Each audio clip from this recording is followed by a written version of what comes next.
I believe in the power of the self to transcend matter. Well, it doesn't get much more iconic than Babs, folks. Let's get into it. Barbra Jones Streisand was born on April 24, 1942 in Brooklyn, New York, to parents Diana and Emanuel Streisand.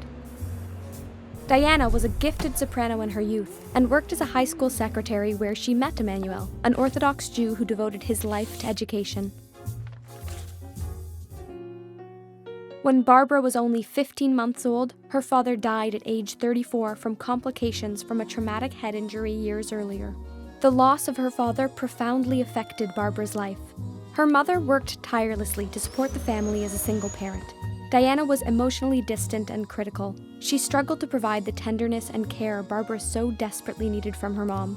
This led to a tense relationship marked by a lack of affection. Distracted and undisciplined as a kid, Barbra became a high achiever as a teen at Erasmus Hall High School in Brooklyn, where she maintained an above 90 average. Grades weren't everything, though. She admitted she was a misfit, an odd duck in her words. She felt out of place, more captivated by Broadway cast recordings than the social scene. Relatable? Yeah, definitely.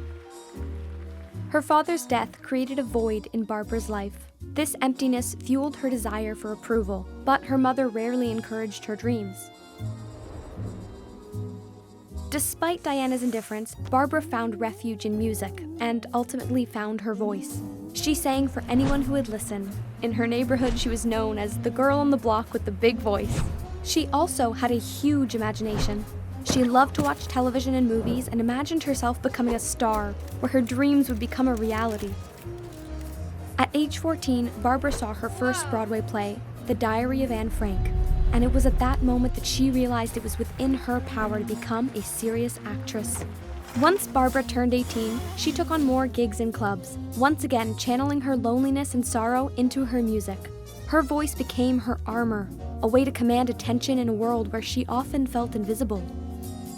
Later that year, she won a singing contest at the Lion, a bar in Greenwich Village. This landed her a job at the Bon Soir and an opportunity to build her very own act. This early achievement was a milestone on her rise to stardom. One night, while performing, the prolific songwriter Julie Stein, a man who would become pivotal to her career, saw Barbra perform and was blown away by her talent. Stein was working on a big Broadway musical and was persistent with the musical's producer, Ray Stark, that Barbra be cast. After finally seeing her perform, Stark was convinced that Barbra was the right choice. This musical? Funny Girl. In case you didn't know, Funny Girl is the story of singer, actress, and vaudeville comedienne Fanny Brice. And Ray Stark, that producer, he was married to Fanny's daughter Frances.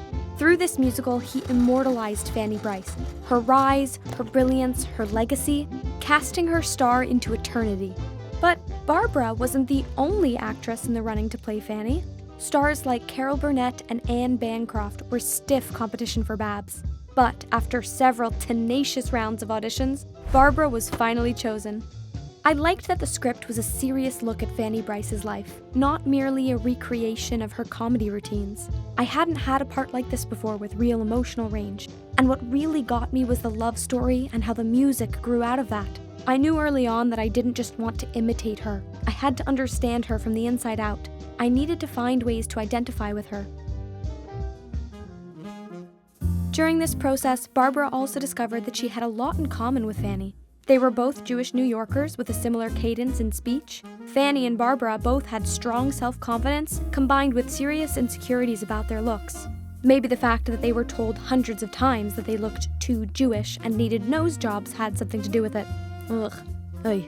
Barbra said, "I felt she was a kindred spirit, and I thought that if I could tap into the essence of her, pull out the parts where we are alike and be true to that, I would be true to her." Funny Girl is, ultimately, about a woman finding success on her own terms. Playing Fanny Brice for nearly 2 years on Broadway made Barbra a superstar. Her celebrity eclipsed Fanny Brice's, and her life was never the same. In 1968, famed director William Wyler began directing the film version of Funny Girl. According to Barbra, she and Wyler were a match made in heaven. Barbra fell in love with the filmmaking process during Funny Girl. This early learning would prove invaluable later on in her career, when she started to direct her own movies. But Funny Girl was just one of many projects that Barbra would pour her heart and soul into, whether in nightclubs, on Broadway, albums, or in films such as The Way We Were, A Star Is Born, Yentl, Hello, Dolly. Babs has never been afraid to show her truth and vulnerability. That is what makes her a real star. Art does not exist only to entertain, but also to challenge one to think, to provoke, even to disturb, in a constant search for the truth.